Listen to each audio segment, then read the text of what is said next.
Jude 1. Jude, serviteur de Jésus-Christ, et frère de Jacques, à ceux qui ont été appelés, qui sont aimés en Dieu le Père, et gardés pour Jésus-Christ. Que la miséricorde, la paix et la charité vous soient multipliées. Bien-aimés, comme je désirais vivement vous écrire au sujet de notre salut commun, je me suis senti obligé de le faire afin de vous exhorter à combattre pour la foi qui a été transmise au sein une fois pour toutes.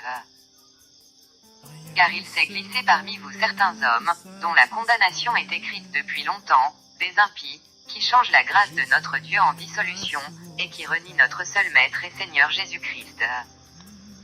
Je veux vous rappeler, à vous qui savez fort bien toutes ces choses, que le Seigneur, après avoir sauvé le peuple et l'avoir tiré du pays d'Égypte, fit ensuite périr les incrédules.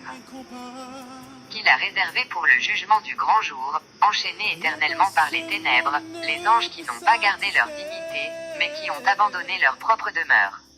Que Sodome et Gomorrhe et les villes voisines, qui se livrèrent comme eux à l'impudicité et à des vices contre nature, sont donnés en exemple, subissant la peine d'un feu éternel. Malgré cela, ces hommes aussi, entraînés par leur rêverie, souillent pareillement leur chair, méprisent l'autorité et injurient les gloires.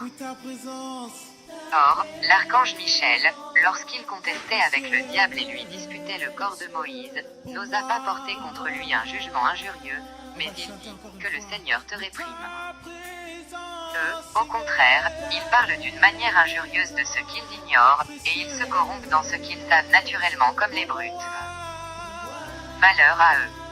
Car ils ont suivi la voie de Caïn, ils se sont jetés pour un salaire dans l'égarement de Balaam, ils se sont perdus par la révolte de Corée.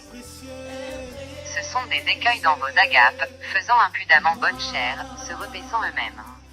Ce sont des nuées sans eau, poussées par les vents, des arbres d'automne sans fruits, 2 fois morts, déracinés. Des vagues furieuses de la mer, rejetant l'écume de leurs impuretés, des astres errants, auxquels l'obscurité des ténèbres est réservée pour l'éternité. C'est aussi pour eux qu'Hénoch, le 7e depuis Adam, a prophétisé en ces termes, « Voici, le Seigneur est venu avec ses saintes myriades. » Pour exercer un jugement contre tout, et pour faire rendre compte à tous les impies parmi eux de tous les actes d'impiété qu'ils ont commis et de toutes les paroles injurieuses qu'ont proférées contre lui des pécheurs impies. Ce sont des gens qui murmurent, qui se plaignent de leur sort, qui marchent selon leur convoitise, qui ont à la bouche des paroles hautaines, qui admirent les personnes par motif d'intérêt. Mais vous, bien-aimés, souvenez-vous des choses annoncées d'avance par les apôtres de notre Seigneur Jésus-Christ. Ils vous disaient qu'au dernier temps il y aurait des moqueurs, marchant selon leurs convoitises impies. Ce sont ceux qui provoquent des divisions, hommes sensuels, n'ayant pas l'esprit. Pour vous, bien-aimés, vous édifiant vous-même sur votre très sainte foi, et priant par le Saint-Esprit. Maintenez-vous dans l'amour de Dieu, en attendant la miséricorde de notre Seigneur Jésus-Christ pour la vie éternelle.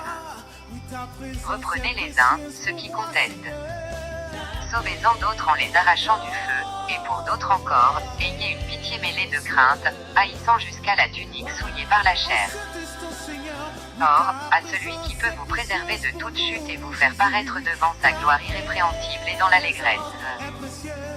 À Dieu seul, notre Sauveur, par Jésus-Christ notre Seigneur, soit gloire, majesté, force et puissance, dès avant tous les temps, et maintenant, et dans tous les siècles.